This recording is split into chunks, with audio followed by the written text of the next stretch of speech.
जब बात करेंगे सॉल्वेंट एक्सट्रैक्शन की, सॉल्वेंट एक्सट्रैक्शन के factors affecting on solvent extraction के, कौन कौन से फैक्टर्स इफेक्ट करते हैं सॉल्वेंट एक्सट्रैक्शन के ऊपर। सबसे पहला फैक्टर है जी नेचर ऑफ सॉल्वेंट, कि सॉल्वेंट की नेचर क्या है, यानी कि सॉल्वेंट की नेचर के ऊपर पहला फैक्टर डिपेंड करता है कि आपने जो उनसे सॉल्वेंट लिया है, यानी कि जो उनसे स्टॉपर खोला है, स्टॉपर खोलने के बाद जो उनसे आपने दो सॉल्वेंट्स डालने हैं, उन दोनों सॉल्वेंट्स की नेचर कैसी है। अगर दोनों सॉल्वेंट्स की नेचर का मतलब क्या है कि पोलैरिटी और बॉइलिंग पॉइंट, नेचर का मतलब क्या है सॉल्वेंट की पोलैरिटी और boiling point. Solvent effects on the rate of extraction, यानी कि effects on the rate of extraction, यानी कि इफेक्ट करता है रेट ऑफ एक्सट्रैक्शन के ऊपर। ये दो चीज़ें पोलैरिटी और बॉइलिंग पॉइंट, ये दो चीज़ें जो सी हैं ये रेट ऑफ एक्सट्रैक्शन के ऊपर इफेक्ट करती हैं। फॉर एग्जांपल अगर दोनों सॉल्वेंट्स जो उनसे आपने लिए हैं, सॉल्यूट की एक्सट्रैक्शन, सॉल्यूट के पार्टिकल्स को अलग अलग करने के लिए, पोलर पार्टिकल्स को अलग और नॉन पोलर पार्टिकल्स को अलग, दोनों पार्टिकल्स को अलग अलग करने के लिए जो उनसे आपने दो सॉल्वेंट्स लिए हैं, अगर उन दोनों सॉल्वेंट्स की पोलैरिटी मैच कर जाती है ना, यानी कि पोलैरिटी दोनों ही पोलर ले लेते हो या फिर दोनों ही नॉन पोलर ले लेते हो, तो वो दोनों सॉल्वेंट्स क्या करेंगे, एक दूसरे में डिज़ोल्व हो जाएंगे। जब जैसे वो एक दूसरे में डिज़ोल्व होंगे ना, तो फिर क्या होगा, तो फिर आपके सॉल्यूट के पार्टिकल्स उनसे पोलर और नॉन पोलर पार्टिकल्स हैं वो भी नहीं अलग हो सकेंगे इन दोनों बीकर्स के अंदर। यहाँ से आप सॉल्वेंट को दोनों सॉल्वेंट्स को इंट्रोड्यूस करवाते हो और दोनों सॉल्वेंट्स की पोलैरिटी डिफरेंट होनी चाहिए, एक पोलर होना चाहिए और एक नॉन पोलर होना चाहिए, फिर ये एक दूसरे में हाल नहीं हो सकेंगे और ये एक लेयर बन जाएगी यहाँ पर। ठीक है ना, ये क्या है, नीचे वाली एक्वस लेयर है, ये ऊपर है जी पोलर लेयर, इनके दरमियान लेयर बन गई है। ठीक है ना, समझ आ गई। और फिर उसके बाद क्या होगा, आप क्या करेंगे, सबसे पहले ये स्टॉपर को खोल लेंगे, स्टॉपर को खोलने के बाद पानी डालेंगे, ठीक है ना, स्टॉपर को खोलने के बाद इसमें पानी डालेंगे और पानी के अंदर वो वाला सॉल्यूट डालना है कि जिसके पार्टिकल्स को आपने अलग अलग करना है, पानी के अंदर वो सॉल्यूट डालना है कि जिसके पार्टिकल्स को आपने अलग अलग करना है। सॉल्यूट डालने के बाद डाल दिया, फिर उसके बाद हमने ऑर्गेनिक सॉल्वेंट को डालना है, ऑर्गेनिक सॉल्वेंट को डालना है इस स्टॉपर के ज़रिए, ऑर्गेनिक सॉल्वेंट को डाला और फिर उसके बाद क्या होगा, वो जो सा पोलर, वो जो सा सॉल्यूट होगा, वो जो से सॉल्यूट के पार्टिकल्स होंगे, पोलर और नॉन पोलर सॉल्यूट के पार्टिकल्स जो से होंगे, वो क्या करेंगे, पोलर और नॉन पोलर सॉल्यूट के पार्टिकल्स क्या करेंगे, पोलर पार्टिकल्स सॉल्यूट के जो से पोलर पार्टिकल्स होंगे वो नीचे की तरफ रह जाएंगे, सॉल्यूट के जो से पोलर सॉल्यूट के पार्टिकल्स होंगे, ये एक्वस है, ये पानी है, फॉर एग्जांपल ये पानी है, और ये क्या है, ये कार्बन टेट्राक्लोराइड है, या फिर ईथर ले लो, ईथर, ईथर है, ये ईथर है, ये पानी है, पानी के अंदर पोलर पार्टिकल्स रह जाएंगे और जबकि जो उनसे नॉन पोलर पार्टिकल्स होंगे वो ऊपर चले जाएंगे। ठीक है ना, समझ आ गई। सॉल्यूट के अंदर मौजूद पार्टिकल्स को देखते हुए आपने सॉल्वेंट के चूज़ करना है और दोनों सॉल्वेंट्स ऐसे चूज़ करने हैं कि जिनकी पोलैरिटी क्या हो, सेम ना हो, डिफरेंट हो, तभी वो सॉल्यूट के अंदर मौजूद पोलर और नॉन पोलर पार्टिकल्स को एक्सट्रैक्ट करेंगे। और यहाँ पर जैसे हम इस स्टॉपर को खोलेंगे, स्टॉपर को खोलने के बाद सबसे पहले H2O एक्वस सॉल्वेंट को डालेंगे, एक्वस सॉल्वेंट को डालने के बाद इसके अंदर एक्वस पोलर पार्टिकल्स आ जाएंगे सॉल्यूट के, फिर इसके बाद इसको साइड पर कर देंगे और यहाँ पर हम ईथर कर देंगे, ईथर, यहाँ पर ईथर आ जाएगा, ईथर के साथ ही ईथर आ जाएगा और ईथर जो सा होगा, ईथर में क्या आ जाएंगे ईथर को जैसे हम इवेपोरेट करेंगे 34 सेल्सियस पर, 34 सेल्सियस पर ये इवेपोरेट हो जाएगा सारा का सारा। जैसे ये इवेपोरेट हो जाएगा, हमने ऑर्गेनिक सॉल्वेंट ऐसा चूज़ करना है कि जिसका बॉइलिंग पॉइंट कम हो, जब उसका बॉइलिंग पॉइंट कम होगा ना तो आसानी से इवेपोरेट होगा और आसानी से हमें नॉन पोलर पार्टिकल्स, यानी कि सॉल्यूट के नॉन पोलर पार्टिकल्स हमें मिल जाएंगे। ठीक है ना, यहाँ से हमें पता है। ठीक है ना, ऑर्गेनिक सॉल्वेंट जो सा होगा वो हमने ऐसा लेना है कि जिसका बॉइलिंग पॉइंट क्या हो, कम हो। अगर आपका ऑर्गेनिक सॉल्वेंट का बॉइलिंग पॉइंट कम होगा तो वो आसानी के साथ वेपर्स में तब्दील हो जाएगा। जैसे ही वो वेपर्स में तब्दील हो जाएगा ना तो हमारे पास सॉल्यूट के पार्टिकल्स, सॉल्यूट के जो उनसे नॉन पोलर पार्टिकल्स होंगे वो हमें उस बीकर के अंदर हासिल हो जाएंगे जिसमें से नॉन पोलर सॉल्वेंट जो उनसे है वो इवेपोरेट हुआ है। ठीक है ना, और इस तरीके से नॉन पोलर पार्टिकल्स ये अलग हो गए और पोलर पार्टिकल्स उनसे हैं यहाँ पर हम फिल्ट्रेशन कर लेंगे, फिल्ट्रेशन के ज़रिए ये हल हो जाएंगे, ये हम निकाल लेंगे पानी के थ्रू, पानी से। पानी से पोलर पार्टिकल्स को अलग करने के लिए हम फिल्टर कर लेंगे इसको। फिर उसके बाद अब हम आगे की बात करने जा रहे हैं।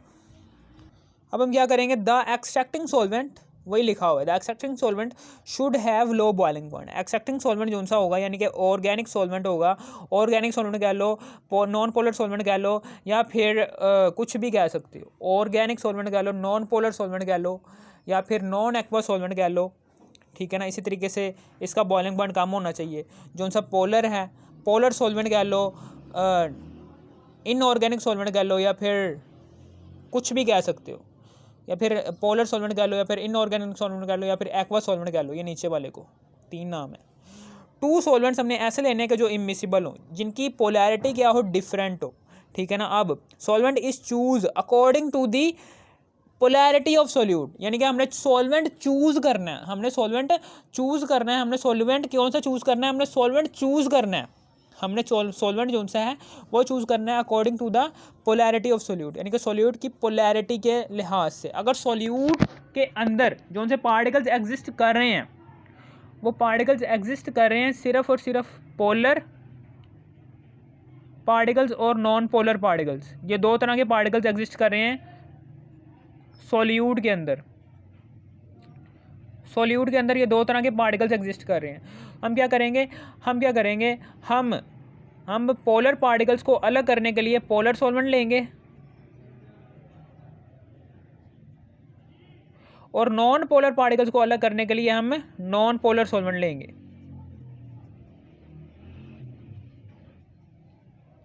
यानी कि सोल्यूट के पोलर और नॉन पोलर पार्टिकल्स को अलग करना है ना, तो उसी सोल्यूट के पार्टिकल्स की पोलैरिटी के मुताबिक ही हमने सॉल्वेंट को चूज़ करना है। अगर सोल्यूट के पार्टिकल्स की पोलैरिटी पोलर है, तो हमने पोलर पार्टिकल्स को अलहदा करने के लिए सोल्यूट के मॉलिक्यूल्स में से तो पोलर सॉल्वेंट ही चूज़ करेंगे। अगर नॉन पोलर पोलैरिटी रखता है सोल्यूट का पार्टिकल, तो उसके लिए नॉन पोलर सॉल्वेंट लेंगे, ठीक है ना। फिर इसी तरीके से आगे की बात करने जा रहा हूँ। पीएच फैक्टर क्या होता है। PH factor, for example pH factor है कि हाई पीएच, ठीक है ना। 2-3 तरह की पीएच होती है, हाई पीएच, नॉर्मल पीएच और लो पीएच। हाई पीएच पर क्या होता है 12, हाई पीएच क्या होती है 12, और नॉर्मल पीएच होती है 7, और लो पीएच क्या होती है 1 से 2, ठीक है ना। हाई पीएच पर हाई पीएच वैल्यू क्या होती है 12, यानी कि हाई पीएच जो सा कंपाउंड ज़्यादा पीएच का हामिल होगा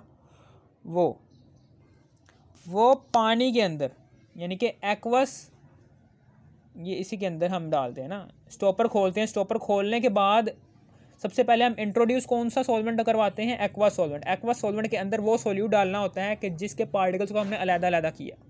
अगर हम उसके अंदर सोडियम हाइड्रोक्साइड डाल देंगे, एक्वा सॉल्वेंट के अंदर हमने सोडियम हाइड्रोक्साइड डाल दिया, तो वो ज़्यादा आयोनाइज होगा, पीएच वैल्यू क्या है उसकी ज़्यादा है, पीएच वैल्यू ज़्यादा होने की वजह से क्या होगा, वो ज़्यादा आयोनाइज होगा, ठीक है ना। लो पीएच वैल्यू, यानी कि फॉर एग्जांपल हमने NaOH नहीं डाला पानी के अंदर, हमने पानी के अंदर डाला है जी HCl, हाइड्रोक्लोरिक एसिड डाला है, हाइड्रोक्लोरिक एसिड डाला है हमने पानी के अंदर, तो वो क्या करेगा, वो कम आयोनाइज होगा, H+ और Cl नेगेटिव, यानी कम आयोनाइज होगा, ठीक है। ये कम आयोनाइज हुआ है और ये ऊपर क्या होगा, ये ऊपर ज़्यादा आयोनाइज हुआ है। यहाँ पर पीएच जो सा है ये 7 है, पीएच क्या है यहाँ पर 7 है। pH 7 रखने वाले कंपाउंड जो सा होगा pH 7, यानी कि 7 ऐसा कंपाउंड के जिसकी pH 7 होगी, तो वो कम आयोनाइज होगा, वो आयोनाइज कम होगा, यानी कि होगा ही नहीं। नॉर्मल, जिसकी pH नॉर्मल हो, उस कंपाउंड की pH नॉर्मल हो, तो वो पानी के अंदर आयोनाइज नहीं होगा, ठीक है ना। Ions are dissolve in polar solvent, जो उनसे आयंस होते हैं वो पोलर सॉल्वेंट के अंदर डिजोल्व होते हैं। Ions are dissolve in polar solvent, हमेशा याद रखना कि जब भी आयंस बनेंगे ना, ये ऐसे वाले sodium ion, hydroxyl ion, hydrogen ions, chloride ions, ये आयंस की फॉर्मेशन होगी तो सिर्फ और सिर्फ उनको हल कौन कर सकता है, पोलर सॉल्वेंट, एक्वा सॉल्वेंट ही उसको अपने अंदर हल कर सकता है। नॉन एक्वा सॉल्वेंट या फिर ऑर्गेनिक सॉल्वेंट उसको अपनी तरफ एक्सट्रैक्ट नहीं कर सकेगा, ठीक है ना, समझ आ गई। Ions are dissolve in polar solvent. अब उसके बाद नॉन इलेक्ट्रोलाइट्स, यानी कि ऐसे इलेक्ट्रोलाइट्स के जो नॉन हो, यानी कि ऐसे इलेक्ट्रोलाइट्स के जो आयंस नहीं बना सकते, वो डिजोल्व होते हैं ऑर्गेनिक सॉल्वेंट के अंदर। फॉर एग्जांपल ऐसे कंपाउंड जो आयंस नहीं बना सकते, ठीक है ना, ऐसे कंपाउंड्स जो आयंस नहीं बना सकते वो सिर्फ और सिर्फ ऑर्गेनिक सॉल्वेंट के अंदर डिजोल्व होते हैं। ये पीएच फैक्टर के लिए ये दो बातें बहुत अहम हैं, ये दो बातें याद रखने वाली हैं कि आयंस की फॉर्मेशन जब भी होगी वो आयंस किस में हल होंगे, पोलर सॉल्वेंट में। जब आयंस नहीं हल होंगे, यानी कि नॉन इलेक्ट्रोलाइट्स होंगे, यानी आयंस हल नहीं हो रहे, आयंस हल नहीं हो रहे, यानी कि आयंस हल, यानी कि आयंस यानी ऐसा कंपाउंड हमने लिया हुआ है जो आयंस नहीं बना रहा, जो नॉन इलेक्ट्रोलाइट है, यानी कि आयंस नहीं बना रहा, आयंस की फॉर्मेशन नहीं कर रहा, तो फिर क्या होगा, वो जो सा एक्वा सॉल्वेंट, ये जो सा एक्वा सॉल्वेंट के अंदर नहीं हल हो सकेगा, वो जाएगा ऑर्गेनिक सॉल्वेंट की तरफ। ऑर्गेनिक सॉल्वेंट उस नॉन एक्वस उस नॉन इलेक्ट्रोलाइट को अपने अंदर अट्रैक्ट कर लेगा, उसको नॉन इलेक्ट्रोलाइट को अपने अंदर अट्रैक्ट कर लेगा। If pH value is equal to 7, अगर पीएच की वैल्यू 7 होगी तो आयोनाइज नॉट मोर, यानी कि अगर ऐसा कंपाउंड आपने लिया हुआ है, ऐसा कंपाउंड आपने लिया हुआ है कि जिसकी पीएच वैल्यू 7 है, तो वो आयोनाइज नहीं होगा। जब वो आयोनाइज नहीं होगा, आयंस में तब्दील नहीं होगा, तो वो किधर जाएगा, ऑर्गेनिक सॉल्वेंट की तरफ एक्सट्रैक्ट हो जाएगा। CH3COOH है, मिसाल के तौर पर एसिटिक एसिड है, ये एक वीक इलेक्ट्रोलाइट है। फॉर एग्जांपल आपने ना क्या किया है, आपने स्टॉपर खोला, स्टॉपर खोलने के बाद यहाँ पर आपने यहाँ पर लिया है, स्टॉपर खोलने के बाद आपने जो सा एक्वा सॉल्वेंट डाला है, इसके अंदर आपने H2O डाला है, H2O के अंदर CH3COOH डाला है, एसिटिक एसिड डाला है। एसिटिक एसिड क्या करेगा, एसिटिक एसिड आयंस में तब्दील हो जाएगा, एसिटिक आयन में तब्दील होगा और H+ आयंस में तब्दील होगा। एसिटिक एसिड जो सा होता है एक वीक इलेक्ट्रोलाइट होता है, वीक इलेक्ट्रोलाइट क्या करेगा, ये एसिटिक आयन में तब्दील होगा और H+ आयंस में तब्दील हो जाएगा। फिर इसी तरीके से,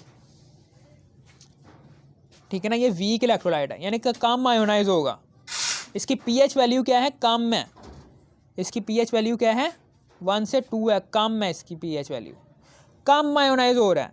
इसी तरीके से हाइड्रोक्लोरिक एसिड है, हाइड्रोक्लोरिक एसिड भी ऐसे ही है, ये हाइड्रोक्लोरिक एसिड आपने लिया हुआ है, ये भी कम आयोनाइज हुआ है। हाइड्रोक्लोरिक एसिड जो है ये क्लोराइड आयन और हाइड्रोजन आयन में तब्दील हुआ है, कम आयोनाइज हुआ है, ये भी हाइड्रोक्लोरिक एसिड भी कम आयोनाइज हुआ है और एसिटिक एसिड भी कम आयोनाइज हुआ है, जिसकी वजह से क्या हुआ है, जो चीज़ प्रोडक्ट में ज़्यादा होती है ना वो रिवर्स हो जाती है।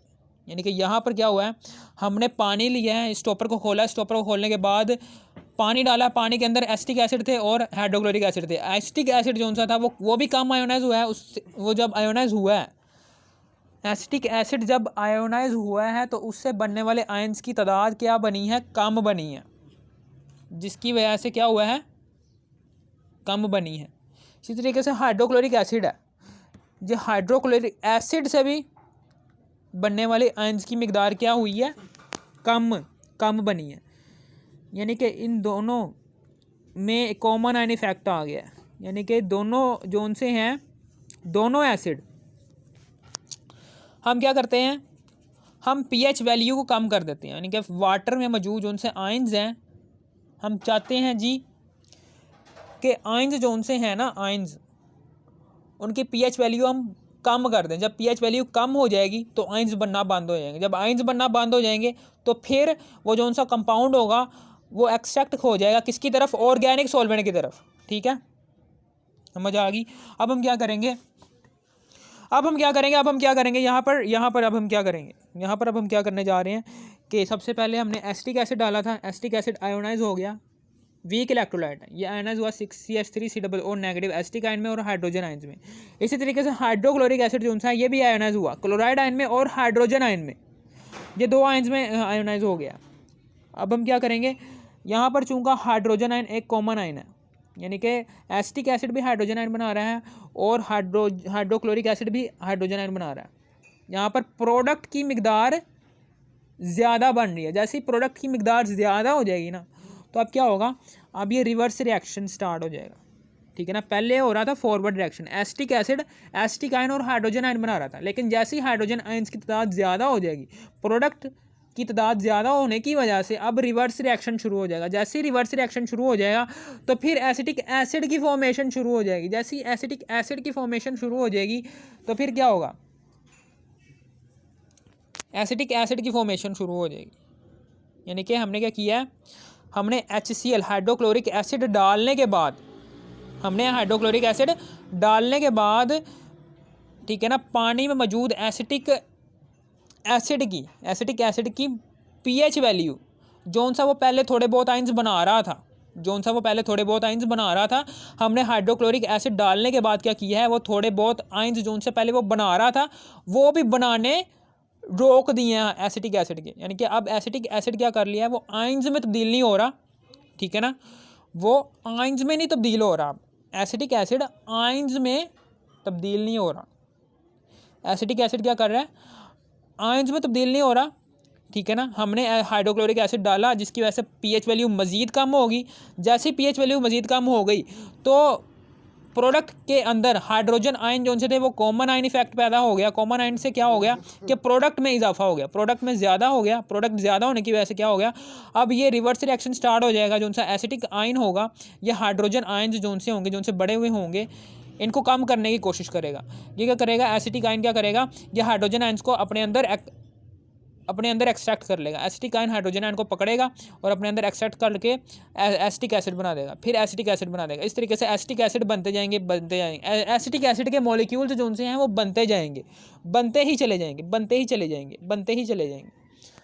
ठीक है ना, समझ आ गई। रिवर्स रिएक्शन स्टार्ट हो जाएगा। अब चूंकि ये एसिटिक एसिड के मॉलिक्यूल्स बन गए हैं, ठीक है ना, जिसकी वजह से pH वैल्यू क्या हो गई है, मज़ीद कम हो गई है। pH वैल्यू कम होने की वजह से, pH वैल्यू हाइड्रोक्लोरिक एसिड डालने से pH वैल्यू कम होने की वजह से आयंस की फॉर्मेशन होना बंद हो गई है। आयंस की फॉर्मेशन जैसे ही बंद हो जाएगी तो फिर एसिटिक एसिड की फॉर्मेशन होगी। जैसे ही एसिटिक एसिड की फॉर्मेशन होगी तो फिर क्या होगा कि ये एसिटिक एसिड ऊपर की तरफ मूव होना शुरू हो जाएगा। आपको पता है मैंने अभी क्या कहा है कि जो सी नॉन आयोनाइज सब्सटेंसेस हो, ऐसी सब्सटेंस जो आयोनाइज ना हो, तो उसे एक्सट्रैक्ट कौन कर लेता है, ऑर्गेनिक सॉल्वेंट। ऑर्गेनिक सॉल्वेंट कौन सा है, ऊपर ईथर है। ईथर क्या कर लेगा, अब ये एसिटिक एसिड को एक्सट्रैक्ट करना शुरू कर देगा, CH3COOH, क्योंकि अब ये आयंस नहीं बना रहा, हमने हाइड्रोक्लोरिक एसिड डालने के बाद ये जो उनसे थोड़े बहुत आयंस बना रहा था पहले, ठीक है ना, वो बनाने भी हमने बंद करवा दिए थे हाइड्रोक्लोरिक एसिड की वजह से। ठीक है ना, समझ आ गई। रिवर्स रिएक्शन स्टार्ट करवाया, एसिटिक एसिड की फॉर्मेशन हुई, एसिटिक एसिड की फिर दोबारा से फॉर्मेशन हुई, तो फिर क्या हुआ, एसिटिक एसिड अब दोबारा से आयंस में डिसॉल्व, आयंस में नहीं जा सकेगा, क्योंकि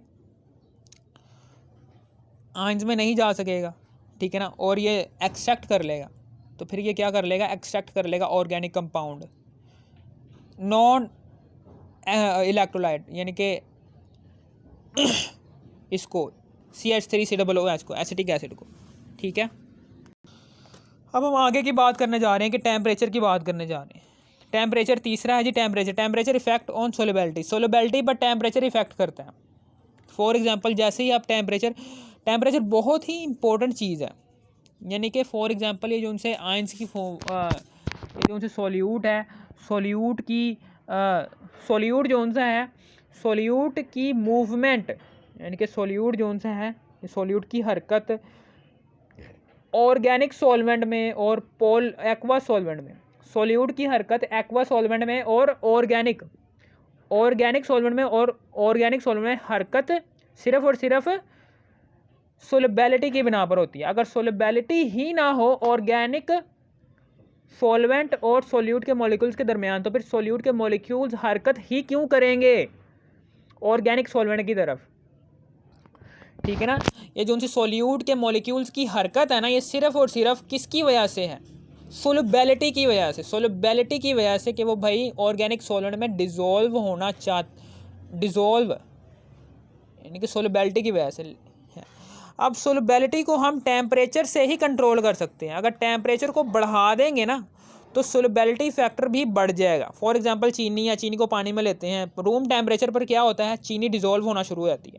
लेकिन जैसे ही थोड़ी देर बाद क्या देखेंगे आप, रूम टेम्परेचर पर चीनी मज़ीद डिज़ोल्व नहीं हो सकेगी पानी के अंदर। आप क्या करेंगे, आप टेम्परेचर देंगे, टेम्परेचर देने के बाद मज़ीद हिलाएंगे, फिर उसके बाद फिर वो डिज़ोल्व होना शुरू हो जाएगी, क्योंकि आप टेम्परेचर की वजह से पानी के मॉलिक्यूल्स की काइनेटिक एनर्जी बढ़ गई है।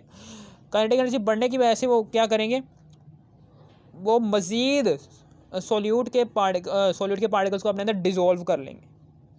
ठीक है ना, समझ आ गई। टेम्परेचर बढ़ाने से सोलबिलिटी फैक्टर को बढ़ाया जा सकता है। ठीक है ना, temperature is most important function to control the rate of extraction, यानी कि रेट ऑफ एक्सट्रैक्शन को कंट्रोल कर सकता है। ये रेट ऑफ एक्सट्रैक्शन को कंट्रोल कर सकता है, यानी कि मेरे कहने का मतलब ये है कि फॉर एग्जांपल के सोल्यूट के पार्टिकल्स हैं, वो ईथर के अंदर सोल्यूट के नॉन पोलर सोल्यूट के जो उनसे नॉन पोलर पार्टिकल्स हैं वो ईथर की तरफ ही जाएंगे ना, ईथर की तरफ एक्सट्रैक्ट हो रहे हैं विद इन अ 5 मिनट्स। लेकिन जैसे हम टेम्परेचर देते हैं, ठीक है ना, टेम्परेचर देते हैं तो इन दोनों सॉल्वेंट्स की काइनेटिक एनर्जी बढ़ जाती है, जिसकी वजह से क्या होता है, इन दोनों सॉल्वेंट्स की सोल्यूट को हल करने की सलाहियत है वो भी बढ़ जाएगी। तो ये क्या करेगा, ये सॉल्वेंट जो सा होगा, ये ईथर जो सा सॉल्वेंट है, ये मज़ीद बहुत ही आसानी के साथ सोल्यूट के पार्टिकल्स को एक्सट्रैक्ट भी कर सकता है, और सोल्यूट के पार्टिकल्स की भी काइनेटिक एनर्जी बड़ी होगी, वो भी ऊपर की तरफ एक्सट्रैक्ट होते चले जाएंगे। और सोल्यूट के मॉलिक्यूल्स पोलर सॉल्वेंट के अंदर भी हल होते चले जाएंगे। यानी कि आप कह सकते हैं कि सोल्यूट के मॉलिक्यूल्स की जो सी हरकत है वो इन दोनों सॉल्वेंट्स में आसानी से कम वक्त में डिसोसिएट हो जाएं, अलग अलग हो जाएंगे। पहले 5 मिनट लग रहे थे, जब हमने जैसे टेम्परेचर दिया तो 2.5 मिनट लग जाएंगे। ठीक है ना, 2.5 मिनट में क्या हो गए, सॉल्यूट के पार्टिकल्स इन दोनों सॉल्वेंट्स में अलग हो जाएंगे। पोलर पार्टिकल्स पोलर सॉल्वेंट में चले जाएंगे और non polar particles non polar solvent में चले जाएंगे। इस तरीके से आप सोलबिलिटी फैक्टर को बढ़ाकर टेम्परेचर के ज़रिए इन दोनों सॉल्वेंट्स के सोलबिलिटी फैक्टर को बढ़ाया है, जिसकी वजह से सोल्यूट की मिकदार इन दोनों सॉल्वेंट्स में हल होना शुरू हो गई है। ठीक है ना, अब सोलबिलिटी फैक्टर ये लाजमी नहीं है कि टेम्परेचर बढ़ाने से सोलबिलिटी फैक्टर बढ़ जाता है। कई जगहों पर ऐसा भी होता है कि सोलबिलिटी फैक्टर कम भी हो जाता है, सोलबिलिटी कम भी हो जाती है। आप आइए आगे पढ़ेंगे, ठीक है ना, आगे पढ़ेंगे। अभी तक इतना ही काफ़ी है। सोल्यूट जो है वो पोलर है, ये नॉन पोलर है। अगर आपको इस वीडियो को ज़रा सी भी समझ आ गई, इस वीडियो को कर दो लाइक और सब्सक्राइब। ठीक है ना, थैंक्स फॉर वॉचिंग मी। ठीक है ना, ये हमेशा याद रखना, ये पीएच फैक्टर जो सा, ये दोबारा से एक्सप्लेन कर देता हूँ, ये थोड़ा बहुत आपको दिक्कत दे सकता है। ठीक है ना, मैंने क्या कहा था, मैंने ये कहा था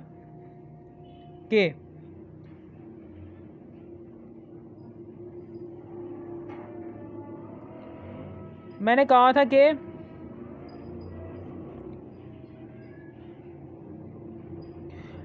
इस स्टॉपर को खोलने के बाद आपने ऑर्गेनिक सॉल्वेंट डाला, ये लो जी, डाल दिया हमने ऑर्गेनिक सॉल्वेंट डाला हमने। ऑर्गेनिक सॉल्वेंट डालते गए ऑर्गेनिक सॉल्वेंट डालते गए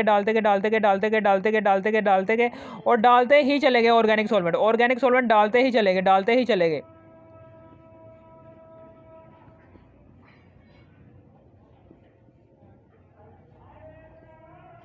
ऑर्गेनिक सॉल्वेंट जो हैं वो डालते ही चले गए। पहले ऑर्गेनिक सॉल्वेंट डाला, फिर आपको पता है कि हमने ऑर्गेनिक सॉल्वेंट कह रहा हूँ, पोलर सॉल्वेंट डाला। स्टॉपर को खोलने के बाद पोलर सॉल्वेंट डाला। पोलर सॉल्वेंट के अंदर थे एसिटिक एसिड जो सा एक वीक इलेक्ट्रोलाइट है, जिसकी वजह से ये रिवर्सिबल रिएक्शन स्टार्ट कर देगा। सबसे पहले तो ये चूँकि रिएक्टेंट की मिकदार ज़्यादा है, एसिटिक एसिड की तादाद ज़्यादा है, इसलिए आयोनाइज होगा एसिटिक आयन और H+ आयन्स के। फिर हमने इस पानी के अंदर इसकी जो सी ये वीक इलेक्ट्रोलाइट होने की वजह से ये कम आयंस बनाएगा। फिर हम क्या करेंगे, फिर हम HCl डालेंगे। HCl भी एक वीक इलेक्ट्रोलाइट है, जिसकी वजह से क्या होगा, इसके भी आयंस बनेंगे लेकिन कम मिकदार में बनेंगे। जैसे ये आयंस बनाएगा ना, तो हाइड्रोजन आयंस जो से होंगे ये भी कम बनेंगे। हाइड्रोजन आयंस एसिटिक एसिड और हाइड्रोक्लोरिक एसिड, इन दोनों एसिड की ब्रेकडाउन से जो से आयंस बनेंगे हाइड्रोजन आयंस जो से हैं हाइड्रोजन आइंस ये वाले और हाइड्रोजन आइंस ये वाले, ये कॉमन आयन इफेक्ट पैदा हो जाएगा यहाँ पर क्या हो जाएगा, हाइड्रोजन आइंस की तादाद ज़्यादा होगी। हाइड्रोजन आइंस की तादाद ज़्यादा होने की वजह से क्या होगा, हाइड्रोजन आइंस की तादाद ज़्यादा होने की वजह से क्या होगा, अब ये रिवर्स रिएक्शन स्टार्ट हो जाएगा। आपको पता है कि प्रोडक्ट की मिकदार अब ज़्यादा होगी, रिएक्शन की मिकदार कम होगी, जिसकी वजह से क्या होगा, रिवर्स रिएक्शन स्टार्ट होएगा। रिवर्स रिएक्शन स्टार्ट होने की वजह से यहाँ पर एसिटिक एसिड की फॉर्मेशन हो जाएगी। एसिटिक एसिड की फॉर्मेशन होने की वजह से ये नॉन इलेक्ट्रोलाइट बन जाएगा। नॉन इलेक्ट्रोलाइट बनने की वजह से पहले थोड़ा बहुत आयोनाइज हो रहा था, अब वो भी नहीं होगा, क्योंकि आपने HCl डाला। HCl से मज़ीद pH फैक्टर कम हो गया। pH फैक्टर कम होने की वजह से यहाँ पर यहाँ पर पानी के अंदर आयोनाइजेशन जो सी है वो मज़ीद कम हो जाएगी। जैसे मज़ीद कम हो जाएगी, pH फैक्टर जो सा है वो मज़ीद कम हो जाएगा, यानी कि आयन्स बनना बंद हो जाएंगी। तो CH3COOH जो सा है ये नॉन इलेक्ट्रोलाइट बन जाएगा। नॉन इलेक्ट्रोलाइट जैसे ही बनेगा तो आपको पता है कि नॉन इलेक्ट्रोलाइट को कौन एक्सट्रैक्ट करता है, ऑर्गेनिक सॉल्वेंट। जो सा आपने ऑर्गेनिक सॉल्वेंट लिया होगा कोई सा भी, CHCl3 लिया होगा या फिर CCl4 लिया होगा या फिर आपने कार्बन टेट्रा क्लोराइड लिया होगा, कुछ भी लिया होगा, वो इस नॉन इलेक्ट्रोलाइट को अपने अंदर एक्सट्रैक्ट करना शुरू कर देगा। ठीक है ना। अगर आपको इस वीडियो की ज़रा से भी समझ आ गई हो, ठीक है ना, तो इस वीडियो को कर दो लाइक और सब्सक्राइब और शेयर भी कर देना। Thanks for watching me.